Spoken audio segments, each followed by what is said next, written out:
Alright, can I hear?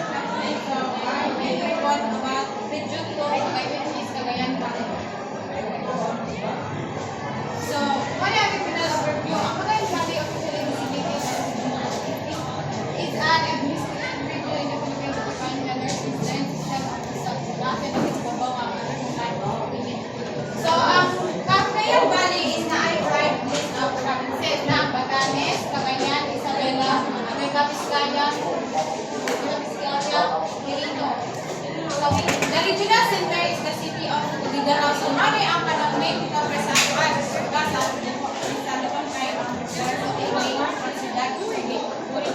Kayo ang so, sa kuhaan na Cagayan is ang Mindanao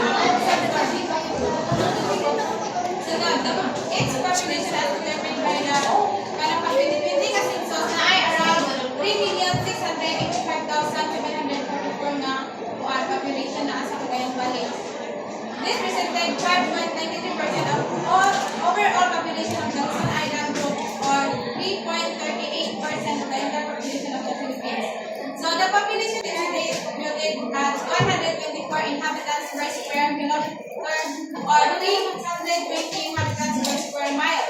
So sa local government units sa Cagayan Valley is 5 provinces, kung ang mga Batanes, Cañar, 89 municipalities, and 4 cities. So the total number of barangays in the region is 2,331.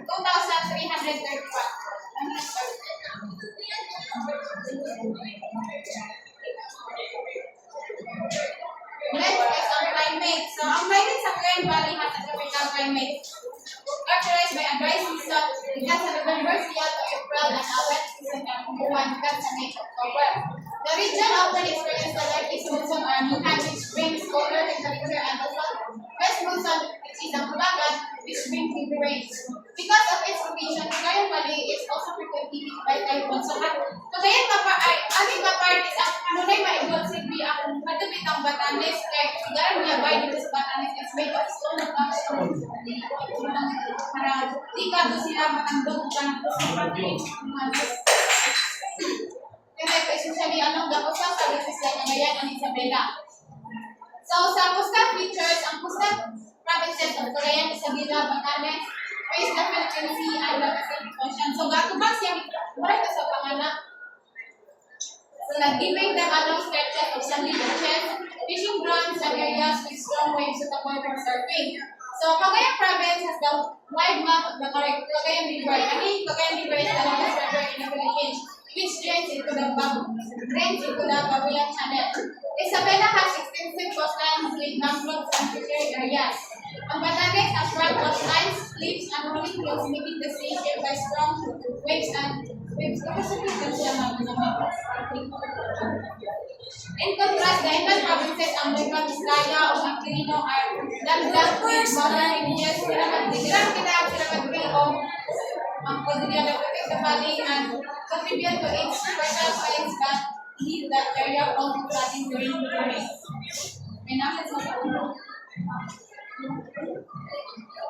So, major fishing grounds. So, naatay marine or coastal fishing grounds. Ang Cagayan province, ang Philippine Sea and Pacific Ocean eastern seaboard of Cagayan open fishing around for tuna, nagura, mackerel, pangsikat, and other pelagic fishes. Sa Babuyan Channel, nasa tunga sa Babuyan sa Luzon, that connects to the South China Sea and Philippine Sea, important for migratory tuna and pelagic fish. Ang Palawi Island na makikita sa Santa Ana, ang productive municipal fishing area, part of the Philippine Sea Locals. So sa base ng Claveria Bay, Binilanggon Bay, o Apari Delta, or Apari Bay. So Claveria is makita siya sa north side ng Cagayan, facing sa Babuyan Channel. Ang Gagway, Langgon, and Bay known for blue crab and other invertebrates. So notice siya sa kanang Albay. Ang Apari Delta or Mount of Cagayan River. So mas nagbagwas sa Cagayan River fishing for mannet, anchovies, para mga Bulinaw, and Greg. Ang boundary niya is ang to the north na Babuyan Channel connects to Washington Channel toward Taiwan and China Sea. So face ang gatubang sa Taiwan o sa South China Sea. So sa S naman, Philippine Sea connects to the Pacific Ocean migratory routes. So sa Isabela Province na which is Constancia, Philippine Sea, long coastal stretch in terms of Macon, Bibilacan, Calanan, and Binapig. Ang Bibilacan Bay, major fishing ground in Isabela is the coast. Ang Calanan Bay, rich in pelagic fish and coastal resources. Another productive fishing ground, another Binapig Bay. Ang boundary ni Gais Coastal Isabela is directly linked to the Pacific Ocean, with fishing grounds connected southward toward the Pulido Water from Quezon and northward toward the Cagayan Water.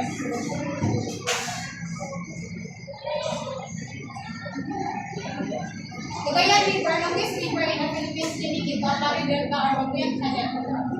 Main inland fishing ground for tilapia, directly makakuha ang tilapia, catfish, carp, oil, mga freshwater, Lake Mailet, agad sa Punsanga, Cagayan. Small inland lake rich in freshwater species. So, Chico River, boundary of Kalinga and Cagayan. Tributary of Cagayan River supports inland capture fisheries. So, sa Isabela fisheries natin, po ang Magatgamong ang reservoir. One of the largest inland fishing grounds in the region, shared with Bulgar Vizcaya. So, naakita ang tilapia, carp, gurami, and aquaculture fishes. So, the Sifu River is nice tributary of Cagayan River local fishing ground. Pinaka-Nahuwa River part of Cagayan watershed, also important for fishing communities. Sa Nueva Vizcaya na Magat River, major tributary of the Cagayan River with aquaculture along its stretch. Ang Baguio and Lupax River, minor fishing grounds for freshwater species, sa Quirino Province na ang Adalang River, tributary of the Cagayan River support freshwater fisheries. Sa Bidoyon and Tanano Rivers, resources sa inland fish.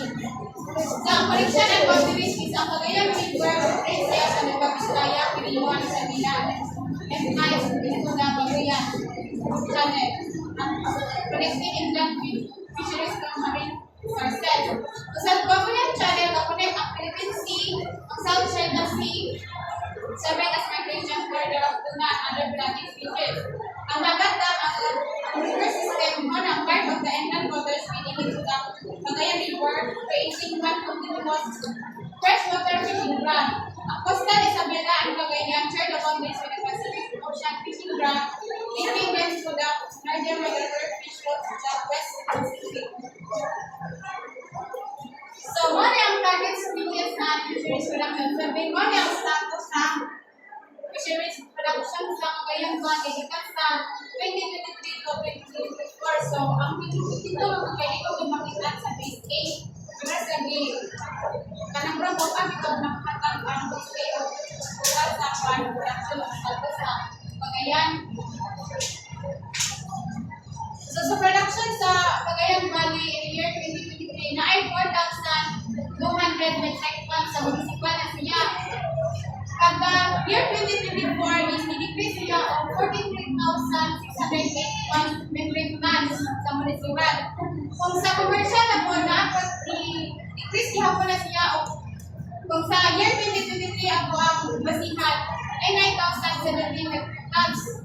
Tapos pagkabot sa year 2024, decrease siya of 17,446 metric tons. Ay, siguro ang production.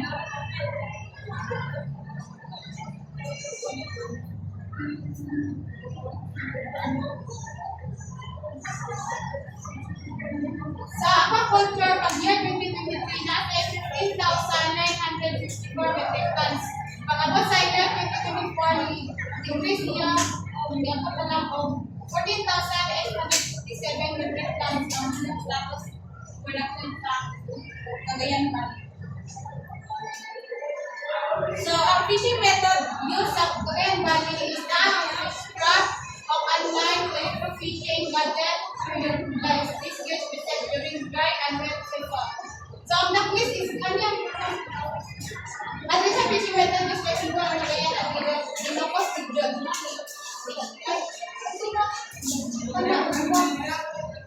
activities ay wala ang racetrack, walk and climb, wala ang fishing, nanag ang bird, nanag ang next is kaning karitin, nanag ko, kanang word job, kanang word dito sa makita ay kanang sa treatment. Dapat naman siya, kanang tamura o kaon na nanag ko na. Tapos ang kaning, ang opportunity doon sa floriculture na sila floriculture sa Cagayan Valley, Pangasius culture kani, Pangasius, mangrove aquaculture, and 455 life activity would be introduced and promoted in Cagayan Valley, Philippines. So, Pangasius, a fast-growing and hardy fish, culture would also be reintroduced according to Iceland. It has been proven that the culture is visible in fish pond, which creates an organic farming system within the region thanks to spreader conditions.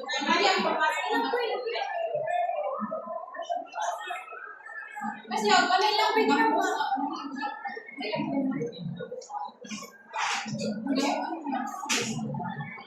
so, sa economic importance, sa location ng sa facilities or function. So, ang economic sa Claveria, Santos Mera, Santa Presidente, Caristeros, Pangrinana, ito ang mga active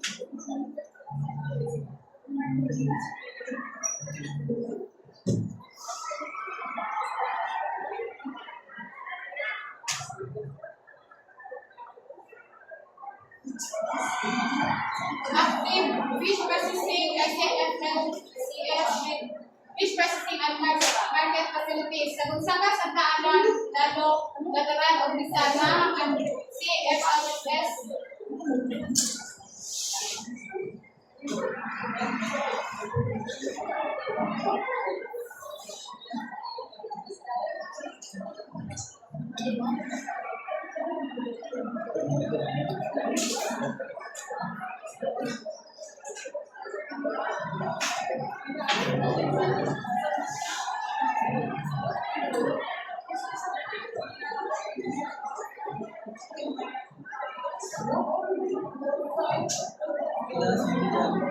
And then we would require, so sabihan kagayang tao na FLC, supporting fishermen with storing and trade sa current delta ng traditional river landings and fishing hotspot. Sa Port Island or Santa Ana, River Port and game fishing capital. Coastal stretch lang ng additional fish sites and potential marine fishery grounds. So, sa category, local products o export products sa Cagayan hapon na nagsabong, crops and grain na aday, na sila yung local products na rice, corn, tobacco, vegetable. Sa export na product sa corn products o tobacco. Sa fruits, na mango, banana, citrus, and melon. Sa export na kanang fresh and dried mango, banana, na sa fisheries na sila ang tunas, snappers, squid, lobster, crabs, tulong, manilokan. Kung isa export mo, isa sila tunas, squid, lobster, o seaweed. So next up ang poultry na sa local na sa hams, chicken, o ducks. Kung sa export na processed meat ang poultry. Sa other of agriculture of forest na peanut, coffee, root crops, laban, furnitures. Sa export product na furniture, handicrafts, processed food. So, sa environmental and management aspect sa marine protected areas ng Cagayan Valley. So, marine protected area nila is ang Batanes protected landscape and seascape. Makikita na sila sa Batanes. Ang key marine feature nila is na ang coral reefs of seagrasses. Important niya is marine siya biodiversity habitat siya. Sa Malawi Island, protected landscape and seascape, makita siya sa Santa Ana, Cagayan. Ang key marine features is reef, seagrass, mangrove na dito. Coastal tourism and marine protection. Sa Piña Blanca, protected landscape and seascape, makita siya sa Piña Blanca, Cagayan. Dito ang coastal reefs and seagrass beds. Biodiversity and ecotourism protected reefs system. Sa Nordic Sierra Madre Natural Park sa Isabela, Sierra Madre, ng key marine features niya is extensive reefs, seagrass, o mangroves. So, ang importance niya is largest conservation area in region. Sa common environmental issues na ang deforestation, soil erosion and flooding, mining pollution, marine degradation, climate change, pollution, biodiversity loss, resource overuse. So, ang main cause sa deforestation is flooding. Ano mga ito, pinakainin kay magsunog ang carbon emission ng community. So, ang impact niya is soil erosion, loss of forest, of biodiversity. The soil erosion and flooding, tungkol sila sa deforestation of farming. So, ang impact niya is open rivers, frequent flooding, kanang sige lang baka. Tapos kanang certain rivers kay mortal. Mining pollution is black sand and gold mining cost niya. So, impact niya is coastal erosion, river pollution, o habitat loss sa mga isda or sa mga tao. Sa marine degradation, ang cost niya is overfishing, illegal fishing, habitat loss. So, impact na decline in fish catch, coral reef development. So, gamay na ang mga kuha sa lubang ng mga corals. Sa climate change, ang cost niya is like all rising seas, erratic rainfall. So, ang impact niya is food insecurity, stronger disaster. Contamination is agricultural and solid waste. So, impact sa contamination of mga mga isda. Biodiversity loss is ang hunting, poaching is ang habitat destruction. So, ang impact niya is extinction of plants sa lulong isla. Paano daw kahit isda na siya? Isda na siya, pero ano mo daw isda lang itawag na siya o president Cruz Consideronda. Ang kada kilo is umabot siya o 5,000 to 6,000 per kilo. Oh, muli ka lang halap yung isda.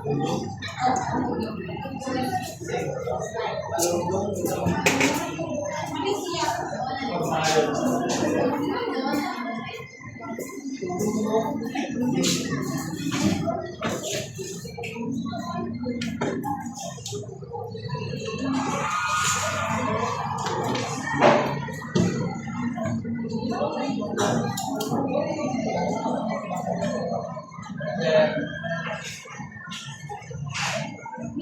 Ano yung gotong isda? Salmon. Katambak. Di, dali o sila. Kamoy. Kanak. Mura sila buwan. Ang isda na, isda. Layo eh, po sa breakfast. Salunan. Mali na siya. Bangus.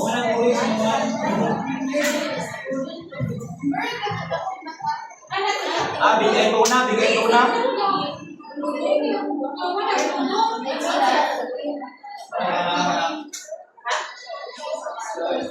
So, government programs and NGO programs management. So, sa category is ang program wala sa government nag-endorse is CFFC na mo rin.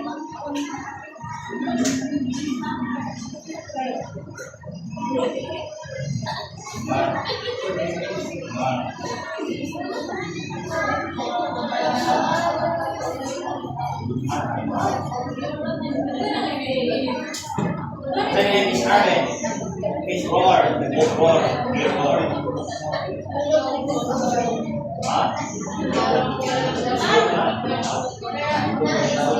Ang kaning CFFC is Community Fish Landing Sisters sa Manang Diban sa Bipar. Ang focus niya is most harvest, cold storage, and market access. Sa another is fish and resources management.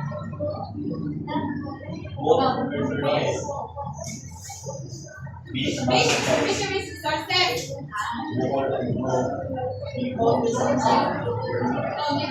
A boat and gear program sa BR. Boat and gear resources ng a boat are sa focus nila is registration and regulation of fisher crops sa mga boats, sa mga mag-isdaan, sa mga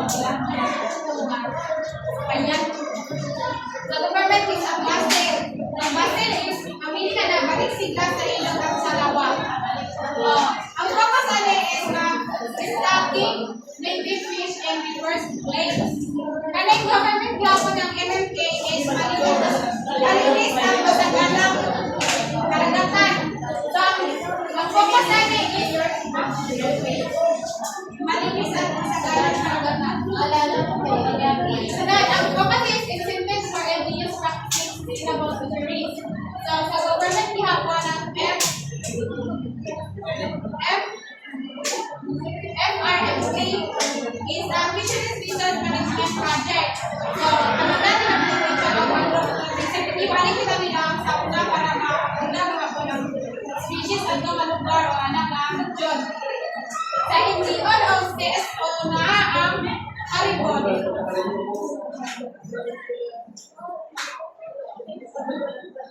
Haribon is ang mangrove and habitat restoration. So, community-based coastal resource management and mangrove rehabilitation. Works with different organization in order to solve. So, ang WWF sa Philippines is on ang Worldwide Fund for Nature. Project na siya, project on sustainable tuna fisheries. Gawin po sa siya, sustainable tuna fisheries. So, ang rare or fresh forever community managed marine research. Ang fish life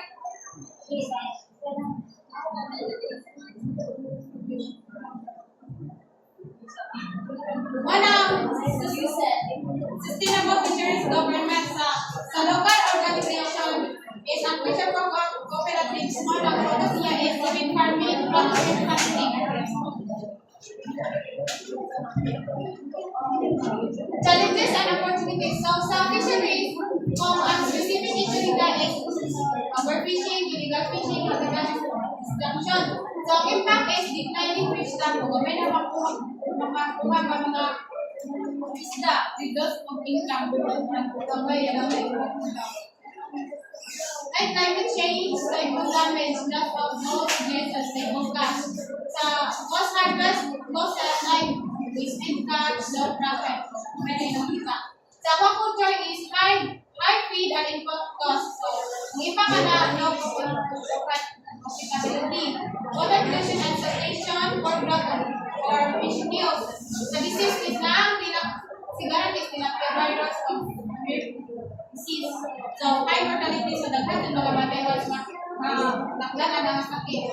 Kasi, mangrove conversion for fungicide, so na habitat loss and sustainable farming.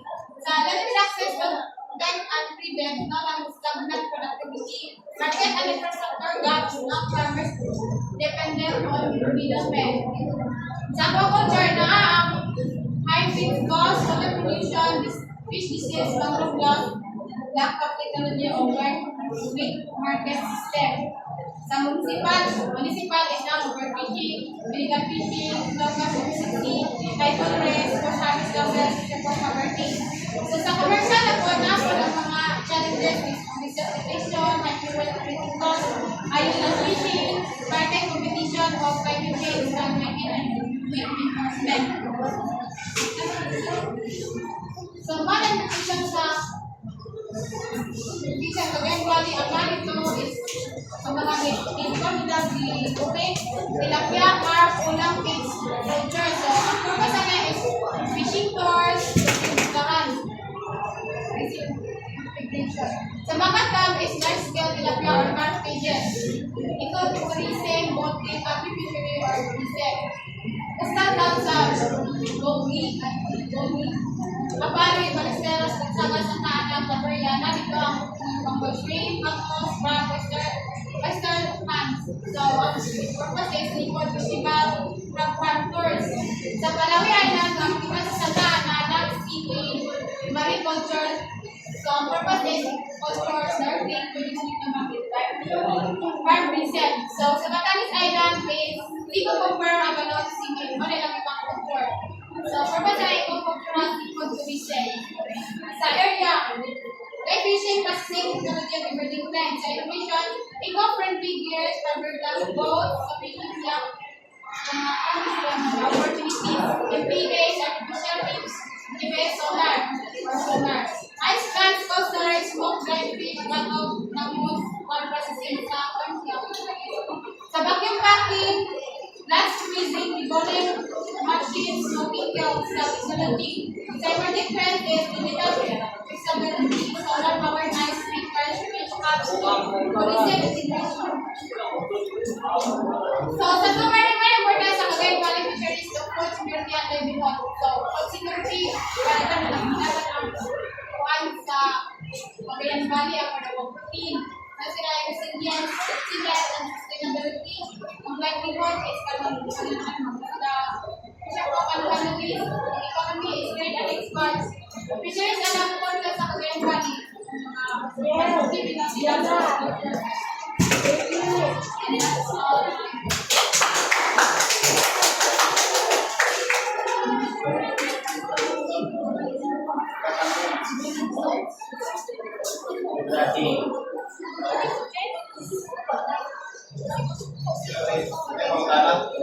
Eh, pangkutana? Wala lang ba?